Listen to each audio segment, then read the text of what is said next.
It was a dark and stormy night. Janet and Alan Alberg, read by David Orchard.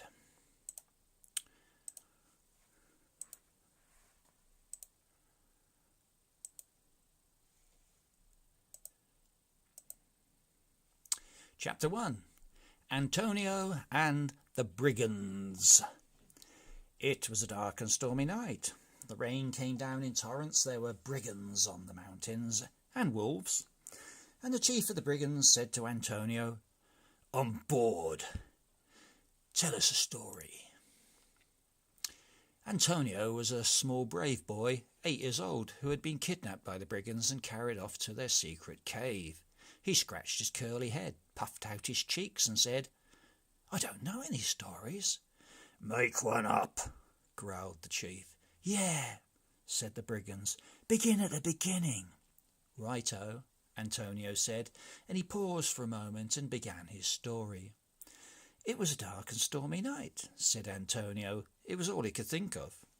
"The rain came down in torrents. There were brigands on the mountains and wolves." And the chief of the brigands said, at this point the real chief held up his hands, "Get rid of the rain." "I beg your pardon?" Antonio looked puzzled. "No rain," said the chief. "I'm sick of it." "Yeah," said the brigands. "Let's have a dry story." Once more Antonio paused and then, "Righto, how about this?" It was a cold and frosty night. The snow swirled down around the entrance to the cave, and there were wolves on the mountains, and bears. "Bears as well?" said the brigands, and the wolves and bears crept ever closer to the entrance to the cave, where only a hissing, crackling fire kept them at bay. Meanwhile, outside, the real rain rattled down and the real wolves shook their sodden fur. "Hang on a minute." The chief tossed a log onto the fire. "And the chief tossed a log onto the fire," said Antonio. The chief blew his nose and blew his nose. "Stop that," said the chief. And all the while the pile of logs got smaller and smaller, Antonio continued, and the fire burnt lower and lower, and the wolves and bears crept nearer and nearer and nearer. "Ooh!" cried the brigands. Finally the fire went out, and the wolves and bears came rushing in, opened wide their hungry jaws, and "I'm fed up with wolves," said the chief. "Bears too," said the brigands. "Well, they were very nearly fed up with you." Antonio scratched his head. "How about chickens and squirrels then?" "Don't be cheeky." The chief mopped his brow with the same spotty handkerchief with which he'd previously blown his nose. "Anyway, I'm also fed up with caves." "And mountains," added the brigands. "Let's have a flatter story."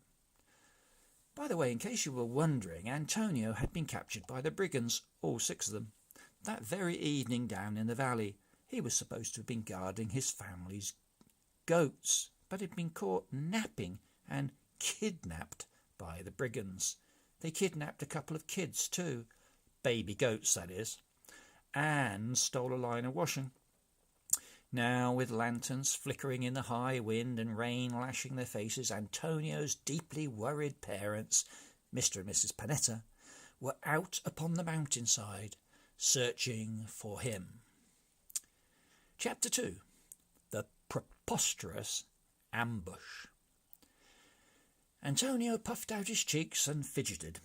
Firelight flickered on the glittering daggers and polished pistol butts of the brigands, which, I may say, were just about the only things they ever cleaned. Their hands were dirty, the backs of their necks dirtier still, and nowhere in that cave was there a toothbrush to be seen. For the 3rd time Antonio began his story. "Righto, it was a bright and starry night." "That's better," said the chief. The silver moon shone down upon the silver beach beside the silver sea. Ah, sighed the brigands, and one of them, Giorgio, added, I love silver. Suddenly, lumbering towards the mighty chief and his brigand band as they sat quietly dozing on the silver sand. That rhymes, observed the chief, admiringly. Came half a dozen hungry bears. At once the brigands protested. Not bears again. We said no bears. Bears on a beach, that's silly. All right then, pirate, said Antonio. Cutthroat pirates charging up across the sand from the left and South American ruffians. What kind of beach is this? Said the chief. Racing in from the right and massive sharks churning up the waters of the bay. And Antonio cudgelled his brain for more ideas. A crocodile-infested swamp behind them, killer parrots in the palm trees, and... He paused again to catch his breath and work out, if he could, what happened next. What happened next? Said the chief. Well, the chief and his brigands put up a brave fight. Of course they did, said the chief. But it was no use. What do you mean, no use? They were surrounded and outnumbered. So what? Said the chief. Cut up with cutlasses, porcupined with arrows. That's a good word, said Fabrici, another brigand.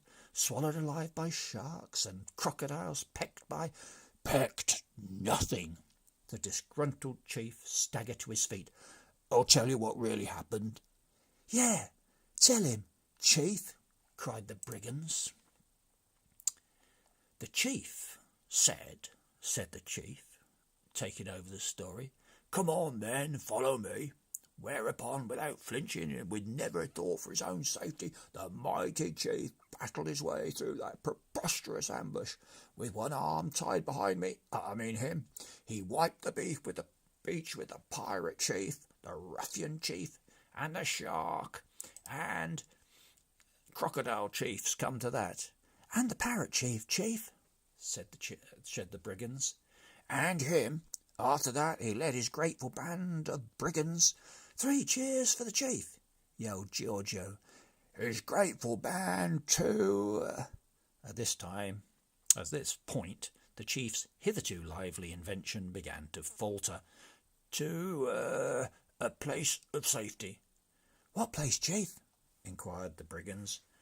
A castle. What, on a beach? Said Antonio. Why not? Said the chief. It's better than bears. Perhaps it was a sandcastle, cried Fabrici, thinking to join in the fun. But the mighty chief was not amused. He banged Fabrici on the head with a wooden spoon, a rather greasy wooden spoon, as it happens, latterly used for stirring a rather greasy stew. After that, with a spoon conveniently in his hand, the chief took the opportunity to give the stew a further stir. The big black pot, encrusted with previous generations of stew, was bubbling sluggishly, like a hot swamp, thought Antonio, as it hung suspended from a hook above the fire. Antonio watched the chief and the chief's enormous, wavering shadow on the wall of the cave. He glanced around at the shadowy piles of stolen goods stacked everywhere, a broken bicycle, dozens of pairs or half pairs of boots, an orange tree in a brass pot, a brass bed, an enormous tin-plated megaphone, a barrel of wine, a considerable number of clockwork toys which Alfonso, one of the brigands, had a passion for, a trio of trussed-up chickens, and Antonio's own little goats tethered towards the rear of the cave. As far as Antonio could see in the gloom and the smoke, they were nibbling a straw hat. Oh, and there was the stolen washing still on its line and hanging up to dry across the cave. Meanwhile, down in the valley, Mr. and Mrs. Panetta were drying out as well and drinking coffee in the kitchen and wondering what to do. Antonio's 4 little sisters were peeping at them from the stairs. The rain had eased, and dawn itself was not far away, and the wolves, the real wolves, had slunk away. Chapter 3. The Thingy. Back in the cave, the chief raised the spoon to his lips, pulled a face. The brigands were nifty thieves, but hopeless cooks, and turned to Antonio. "Keep on with the story. They're in the castle." Antonio took up his cue. "Righto, they're in the castle, but no more cutlasses, mind. No crocodiles or sharks, no jaws." "No bears' jaws either," said the brigands. "No violence," Fabrizi said. "Righto." Antonio clasped his hands together. "Then the chief and his merry men—" "That's Robin Hood," exclaimed Alfonso. "Escaped from the pursuing pirates, etc., crocodiles and ruffians, etc., etc., pulled up the drawbridge of their high and handsome castle and got clean away." "What about the parrots, though?" said Luigi, another one of the brigands. "They could fly over and—" "Forget the parrots," said the chief. "Well, there they were in the castle, which, as I have said, was high, wide, and handsome." "He never said wide," said Fabrizi. "Unfortunately, however, it was also clammy, cold, and creepy." "Ooh!" cried the brigands. "Yes, creepy. There were mysterious clankings in the dungeons, headless people on the battlements, pictures with moving eyes in the great hall, ghosts in armour, and, worst of all, a thingy in the moat." "A thingy?" said the brigands. "What's a thingy?" "Nobody knows." Antonio let his voice get deep and echoey. "Or ever lived to tell." "Hang on," said the chief. "If nobody knows, logically speaking, how can you say it was there?" "Because it was," intoned Antonio. "He's contradicted himself there," said Alfonso. "Because the brigands and their mighty chief saw it, and ever after wished they hadn't." "Did they?" said the brigands. "Yes, because at midnight, as the black bat squeaked and flitted overhead, the awful thingy left its watery lair and came out dripping up the stair." "Rhyming again," said the chief. "To get them." "Oh!" cried the brigands, and then, "It's not true, though, is it?" "Anyway, the drawbridge was up," said Alfonso. "It smashed it down," Antonio said. "They escaped into the keep." "Smashed that down as well." "Shot it then." "Bulletproof skin." "With a cannon." "Missed." At this point the exasperated chief banged his wooden spoon against the side of the stew pot and snapped the end off. "All right, they strangled it with his own braces. Who cares?" He gestured wildly with the stump of the spoon and looked accusingly at the brigands. "What I want to know is whose bright idea was it to kidnap this little pest in the first place?" "Giorgio's," said Luigi. "Fabrizi," said Giorgio. "Higgins," said Fabrizi. Of course, the truth is, it was the chief's idea. Higgins, by the way, as you will doubtlessly have guessed, was an English brigand. How he came to be halfway up a mountain in southern Italy, complete with mustachio, bandoliers, and golden earrings, is an even better story than this one, in my opinion. He started out as a schoolmaster, for instance. I could tell you that. However, space is limited, time is pressing, the chief's still in the middle of his rage, though it's moving now towards a sulk, and so... "I tell you this," said the chief, "I'm writing no ransom notes for him." "Oh, come on, chief," said Leonardo, the last of the brigands. "No, waste of money, boy like this. They'd pay money to lose him." Actually, the chief was relieved not to be writing a note. He found writing a strain. No matter how many pens he stole, they all blotted, and spelling made his head ache. The chief sat down with a sulky expression on his face. I mean, you ask him for a simple story, and what do you get? Rubbish. And bears all the time, said Giorgio. And violence, Fabrizi said. But the thingy has no teeth, you know, Antonio explained. It sort of sucks people to... I don't want to hear it. The chief turned his face to the wall and hunched his shoulders in an even deeper sulk. For a time a heavy silence hung in the cave. The fire crackled, the little goats crunched up the last of the straw hat, Fabrizi burped, and Giorgio smothered a laugh. Chapter 4. Feasts and Treasure. Outside, a light wind was blowing the last of the storm clouds away. In the east there was glow, and streaks of pink and violet and duck-egg green tinged the darker edge of the sky. Elsewhere on the mountains the real wolves were curling up, snug and almost dry now in their caves, preparing to sleep out the day. This is the way of things with predators. Wolves and brigands both, night workers the lot of them, except in the brigands' case, when it rained. And if you are thinking it was late for Antonio to be up, or nearly time to be getting up, well, so it was. Not that he minded being up late, I mean. At home, it was the goal of his life. Back in the caves, the brigands were exchanging anxious looks. Somehow, when the chief was suffering, he had a way of passing it on to them. Each gestured to the other to do something. Finally, up spoke Giorgio. Let's give him one more chance, Chief. Yeah, said Fabrizi. One more story, something nice, something pleasant. What do you say? The chief responded with a huffy movement of his shoulders.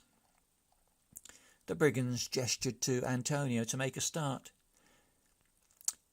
He's got just the thing, Chief, said Alfonso. Listen to this. Yes, said Antonio. Just the thing. A banquet. A banquet, shouted the brigands, determined to be delighted. I can't wait, cried Giorgio. Yes, the biggest banquet anyone ever saw. What was there to eat then? Said the brigands. What wasn't there to eat? Said Antonio. Why, there was. Now at last the chief spoke. Yeah, but what about the thingy? No problem, said Antonio, while in that self-same instant thinking, I'm getting better at this storytelling all the time. No problem, the chief, the mighty chief, just grabbed the thingy and, with one hand tied behind him, knocked it cold with the other, strangled it with its own braces, and tossed it back into the moat. Bravo! Shouted the brigands. The chief turned slightly, scowling still. Then what? Then what? Then the celebrations. A great feast in the banqueting hall. Roast suckling pig and pheasant pie. Mixed meat kebab, cuttlefish, cutlets. No Brussels sprouts, said Fabrizi. None, Antonio said, nor cabbage. Roast potatoes, though, said Alfonso. Yes, tons of them, all crisp and golden and piping hot. Freshly made spaghetti, tagliatelle, vermicelli, macaroni, and best of all, perhaps, a huge tureen of delicious and enticing stew. Meanwhile, the real stew plopped and wallowed in its pot above the fire, enticing no one. And after that, marinated pomegranates, Florentine wafers in soft meringue, chocolate carnival cake, Marcella tart with strawberries, treacle sponge. Oh, treacle sponge, said Giorgio. I love it. And donuts, said Antonio, and ice cream, and...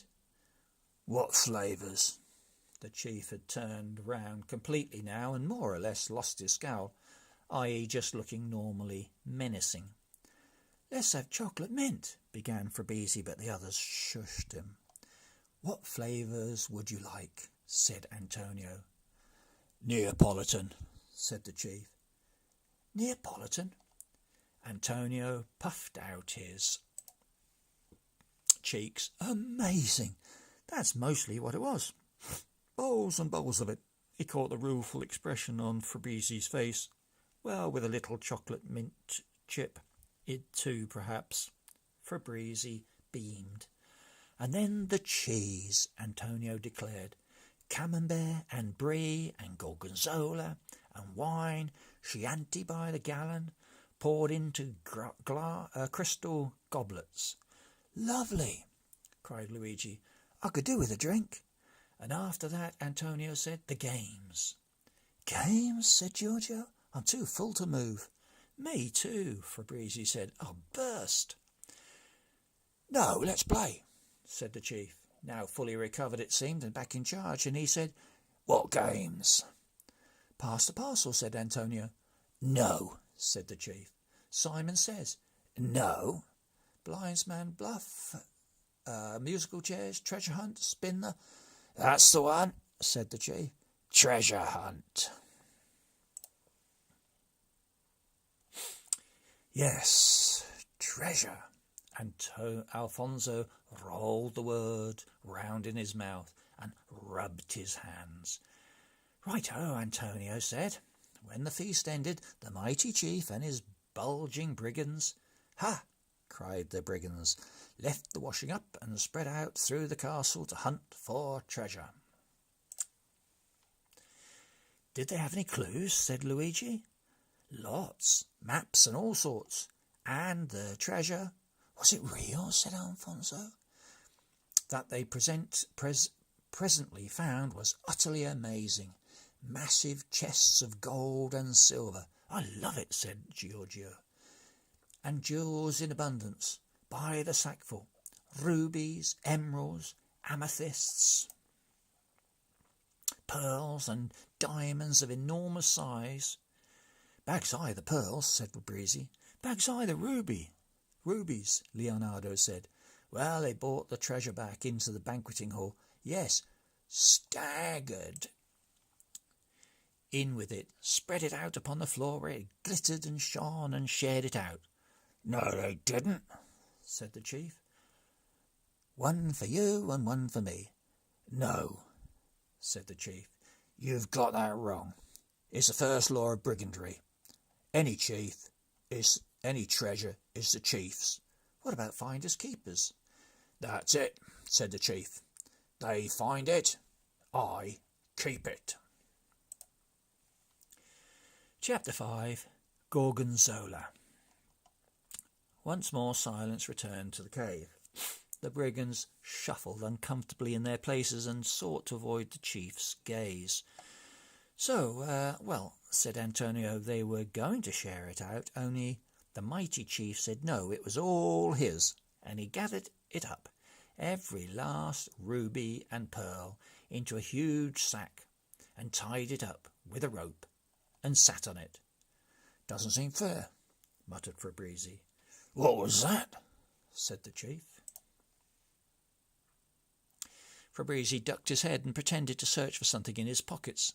Antonio, seeing a chance to stir things up a little, continued his story. Then straight away Fabrizi leapt onto the banqueting table, kicking the dirty plates aside, and he said, "Doesn't seem fair." "No, he never," cried Fabrizi. "Yes, he did, and he said, 'Why should the chief get all the treasure?'" "Oh, shut up, Fabrizi," groaned Fabrizi.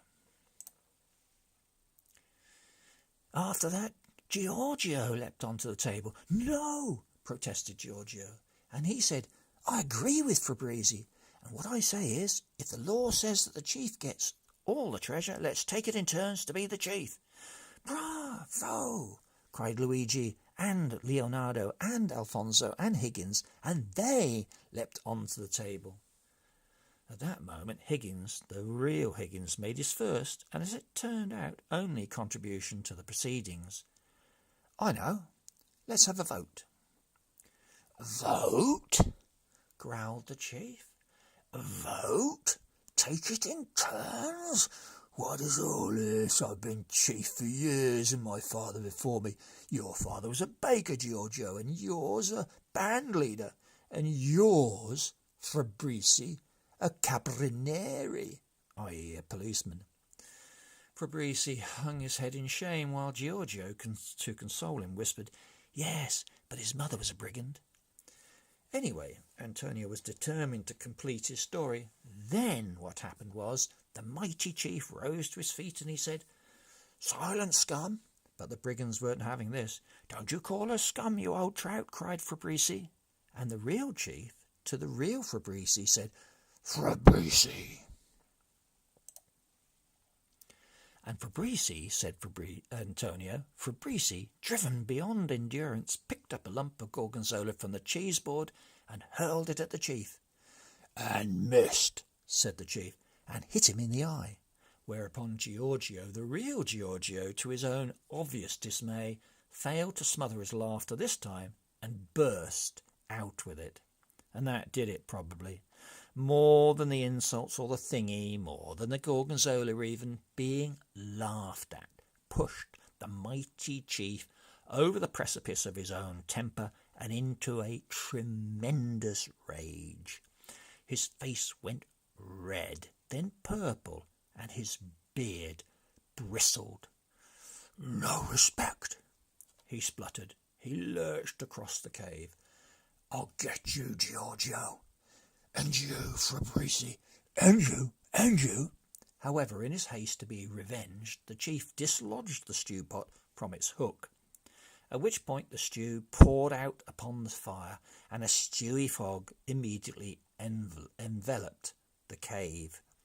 The fire went out, and rapidly in search of safer places. So did the brigands, though not before they had collided it many times. "Ow!"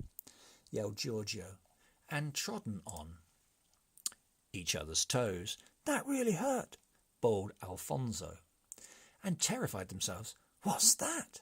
Fabrizi cried, with items of stolen washing dangling from the line.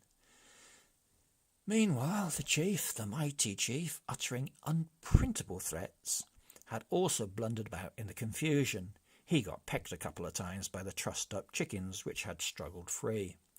He skidded in the mess of stew upon the floor, trod on and flattened any number of clockwork toys, and eventually followed his fellow brigands out.